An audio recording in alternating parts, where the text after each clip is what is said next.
And 72% of the time the market goes up. And the answer came to me.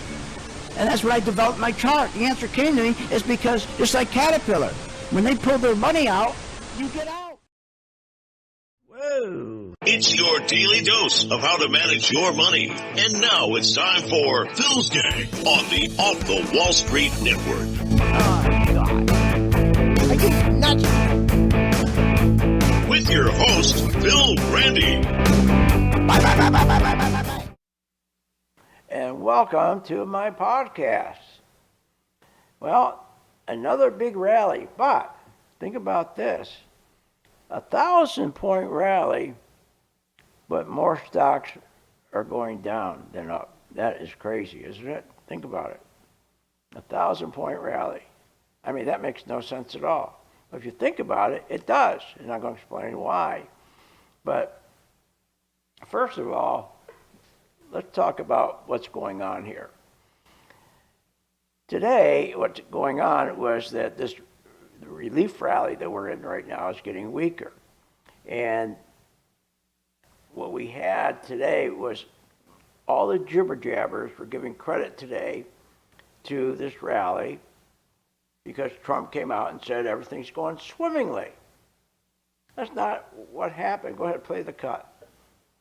I will say the war in Iran is going along swimmingly, and it should be ending pretty soon. It was perfect. And it's perfect.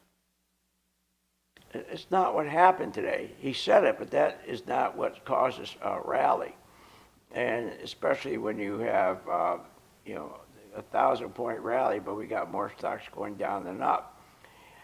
So here's what occurred. Inflation. We got a weaker inflation report today. Came in weaker than expected. So that means if you're a bond investor, you're going, oh my God, if I'm getting 4.2%, then I better turn around and I better lock in my rates because out in the future, I could get a lower rate, 3%. So I'm going to start buying bonds, lock in my rates. And that's exactly what the bond people are doing. Worried that, hey, I don't lock these in, I can get 3.2%. I don't want that. So the big bond buyers, that's all they do is buy bonds. They caused a short covering rally. That's what's going on here. Because so when the yields start to go down because they're buying all these bonds to lock in their price, yields are dropping. Oh, I better buy tech stocks. God, yields are dropping. I'll make a fortune on tech stocks. So everybody jumped in the same stocks, which is Google, Nvidia, and Amazon. Remember, those three stocks are keeping this whole rally alive. Now, remember, 65%, these three stocks dominate 65% of the NASDAQ and about 38% of the S&P. So today we had Microsoft join in. So understand how this works. So it had nothing to do with the war's over. It had to do with what was going on with the short covering rally.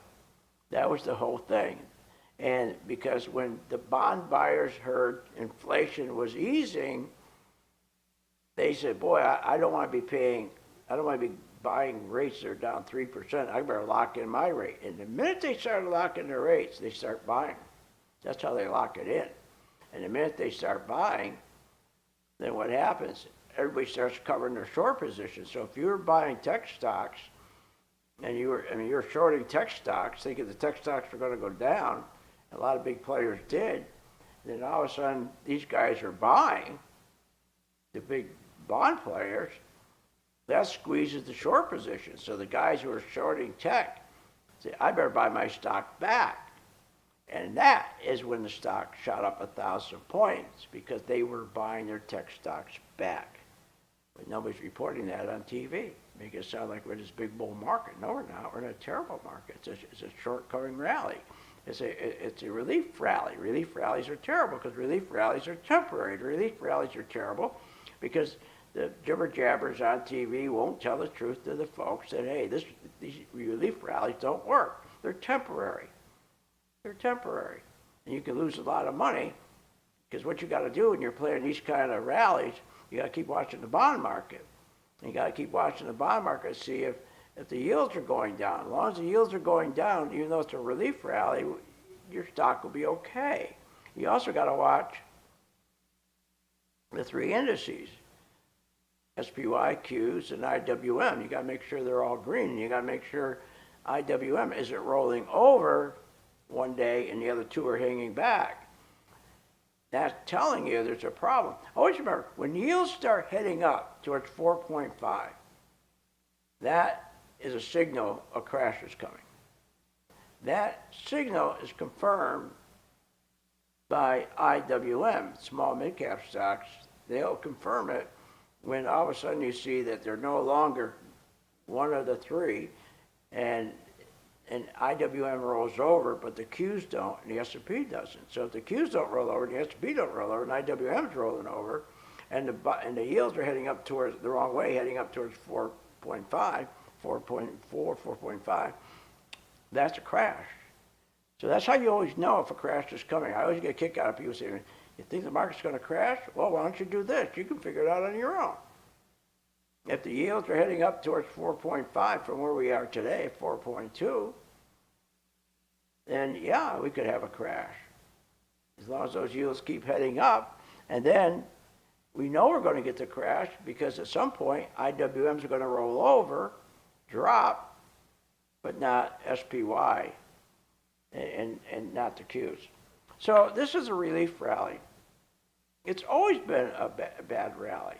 And it keeps getting weaker because this whole rally since March 30 was always a short covering rally. Same thing happened back in March 30.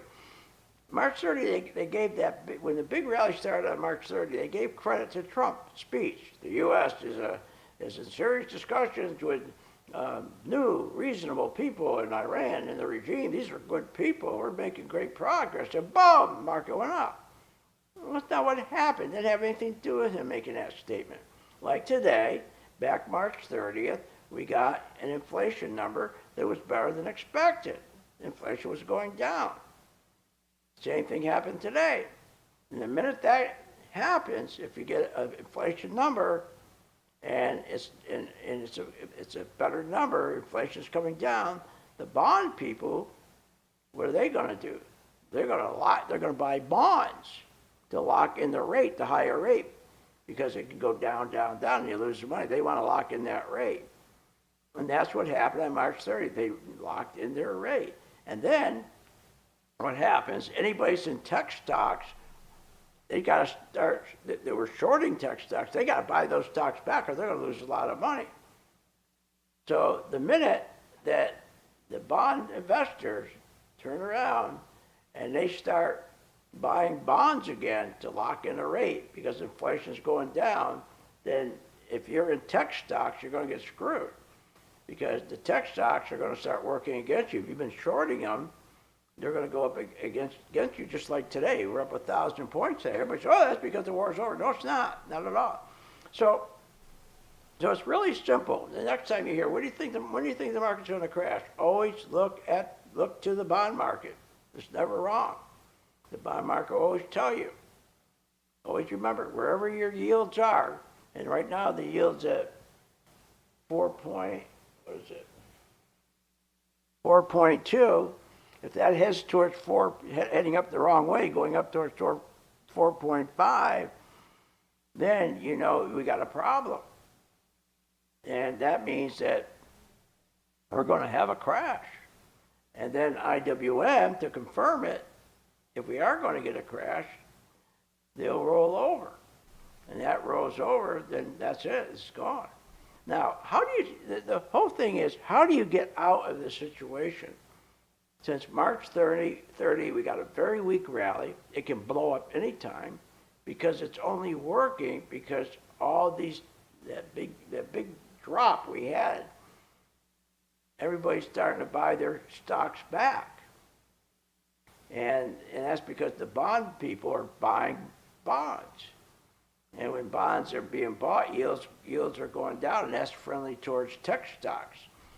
So the only way you can get this, you got to get money rotate. You know, we can't keep sitting here every day, depending on the stock market going up with short covering, because when people short their stocks and it goes down, and they're wrong, they have to buy those stocks back. And the minute they buy those stocks back, and they don't have any more stocks to buy back, the market stops. There's no more fuel. When that happens, you need to have the institutions buying to push the stock market higher. Well, how do you get? But that's the problem. How do you get them to rotate from a relief rally that we're in now? And remember, as long as these yields again continue to drop, and you're trading in a market like this, you'll be okay. But you got to keep your eyes on those yields, because if you're not paying attention to yield, you could lose a lot of money. You want those yields to keep going down. Now, what has to happen? Well, first we need foreign money to come in. Well, first, before that, what you need is the rotation starts out with credit spreads. What's that? Real simple. As long as the credit spreads, if you take the 10-year Treasury yield minus the investment grade bonds, that's where they are, the big institutions and the credit investment grade bonds. And as long as that spread is 88 or lower, you got to have that 88 or lower, then, and as long as the yield curve hits 150, the problem people don't realize, we're about, what, 55 right now. You got to hit 150. So you got to have the investment grade bonds. They call you spreads, credit spreads. When you hear that, all you want to know is where are the credit spreads at? They're at 88 or lower. That's good. Yield curve. You don't have to get involved with that. All you got to know is if the yield curve goes from 0 and hits 150, institutions get out of bonds and start buying stocks. So you need those two things: investment grade bonds, the spread to be at 88 or less, and then you need the yield curve going up and hit 150. Now, what else do you need to get out of this short covering rally we're having here? You need foreigners. I mean, you need a lot of things to happen. People don't realize this. You also need foreign money purchasing treasuries. You need breadth to start expanding.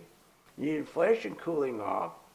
You need the Fed closer to coming out and say, hey, we're going to cut rates. You need that. And you need yields heading down to 4%. Now, again, the falling yields will help the market only if they fall for the right reasons. Inflation's cooling, the Fed is closer to cutting, financial conditions are easing, foreign buyers are coming in. Only then will institutions come in and rotate out of the stocks they're in and start buying tech stocks. So again, it's very simple. In March, after we had that big collapse, and yields started, and all of a sudden inflation was announced, it's coming down, the bond buyers turned around, locked their prices, and kept buying bonds. That dropped yields. And then the three biggest tech stocks drove the market straight up. And that's where we are today. Keep driving it up. But the problem is the short covering that fuels the market up is almost done. And when it's done and you don't bring the institution money in, the market will crash. So you've got to get these institutions to come in and start buying pretty soon. But they're not going to buy unless, I just told you, unless there's a lot of foreign money coming in purchasing treasuries. The breadth must be expanding. And also, remember, it's really important, they got to hit 150 on the yield curve that you hear about the yield curve. They got to hit that 150 before they come in. And it's hard for them to get to 150. We're right now, I think, at 50, 55. They're not going to buy. Even if they hit 150, they'll only buy. They'll come in and start buying stocks if that investment grade bond, the spread is at 88 or lower. So you got a lot of things. You got to have that spread at 88. You got the yield curve at 150. You got foreign money purchasing.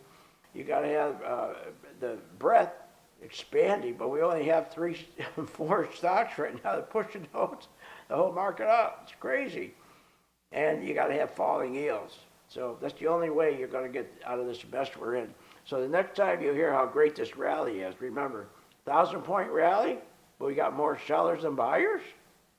How could that be? I just explained it. They're buying bonds and to lock in rates, and high rates, and when they do that, it's not good. It creates a fake rally. That's why they call them relief rallies, and they don't hang around for long. Hope you enjoyed that. I'll see you on the charts.